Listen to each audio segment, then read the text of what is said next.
Bonjour. C'est stressant, surtout quand on passe en dernier, de monter sur scène devant un public prêt en cas de bafouillage, de bégaiement ou de blagues pas très drôles, et j'en fais beaucoup, nous assassiner d'un silence lourd de sens. Un silence terrible qui pourrait faire fondre d'angoisse la plus glaciale des glaces.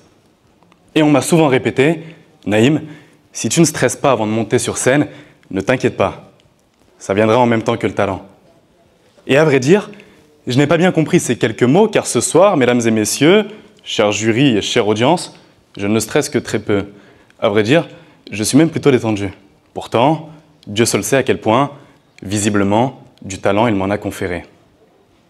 Mais ce soir, ce n'est pas de moi qu'on va parler, car par peur d'être disqualifié par excès de vanité, je m'en tiendrai au sujet, et uniquement au sujet.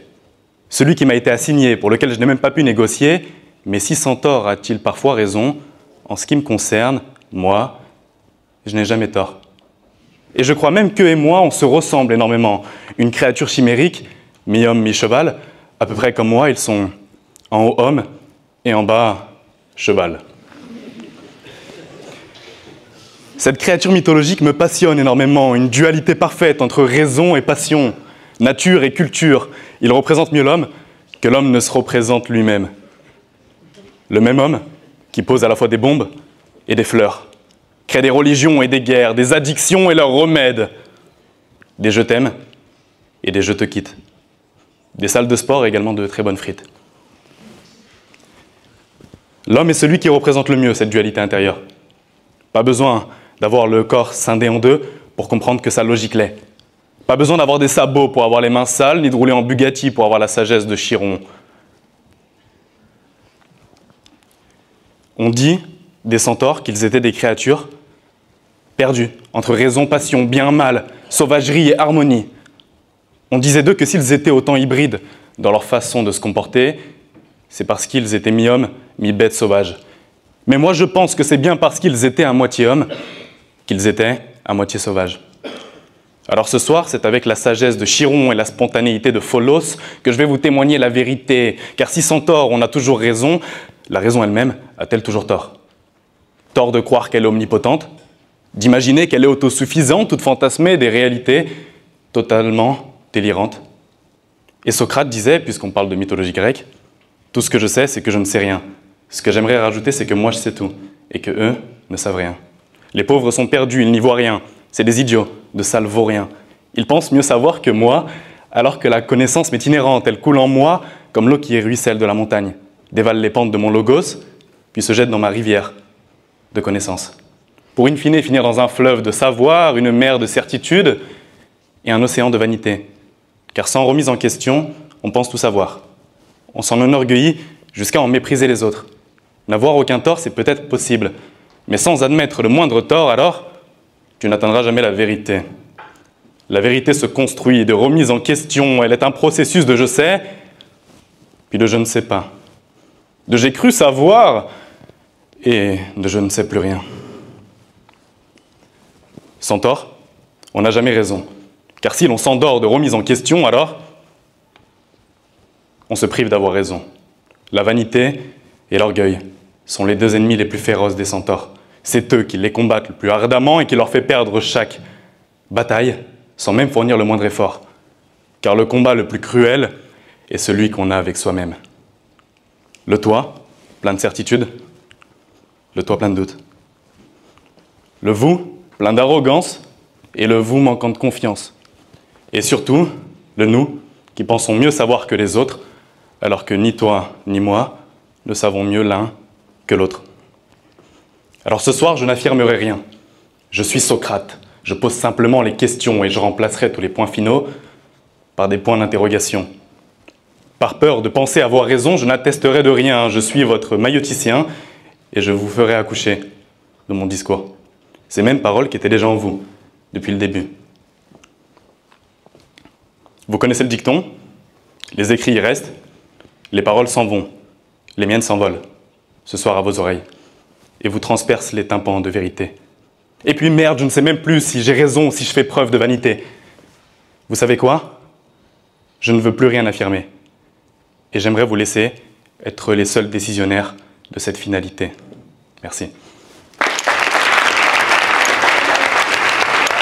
Wow, attends, stop, 2 petites secondes. Si t'es arrivé jusqu'à ce moment-là de la vidéo, je suis obligé de te couper pendant 30 petites secondes. D'autant plus que reste bien jusqu'à la fin, parce qu'à la fin, il va y avoir questions-réponses avec le jury.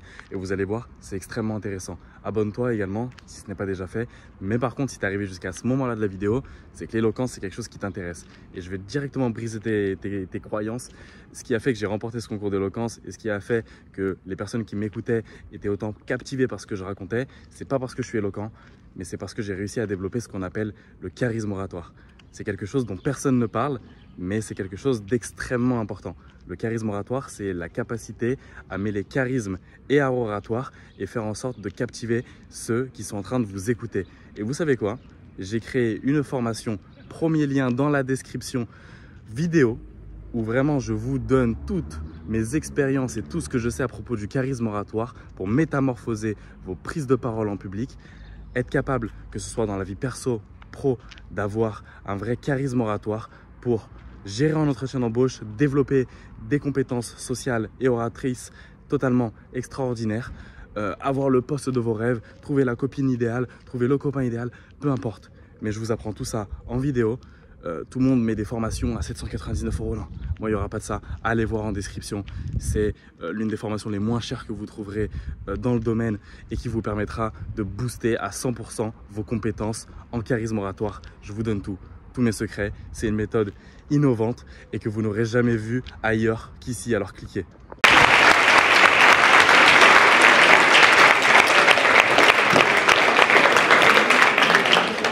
Merci beaucoup Naïm. À présent, vous allez avoir 2 questions de notre jury. Merci. Vous sentez-vous menacé par les Amazones? Dans mon ego de centaure, mi-homme, mi-cheval, énormément. J'y pense tous les jours, toute la journée. Je suis d'ailleurs allé dans les coulisses là-haut pour aller menacer ma rivale. Elle a eu très peur.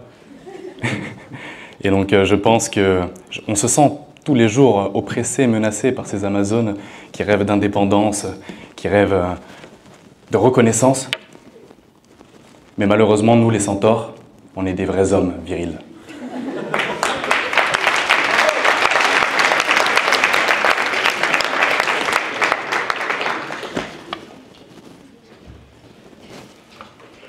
Alors, puisque vous vous sentez si fort, si sûr de vous, quel est votre talon d'Achille? Je voulais faire une mauvaise blague avec le cheval et la queue de cheval. Mais malheureusement, ce n'est pas le cas. Mon talon d'Achille, je dirais peut-être la vanité, même si, comme je vous l'ai dit à la fin, je vous laisse être les seuls décisionnaires de cette finalité.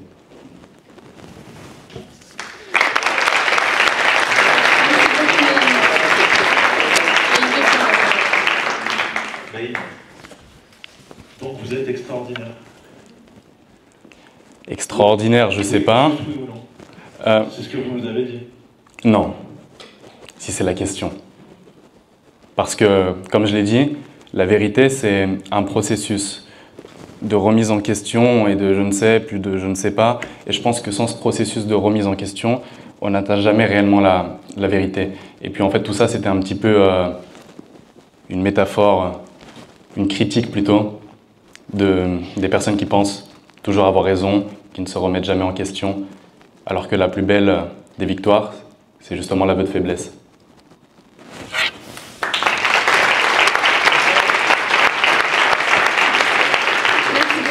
Merci à vous.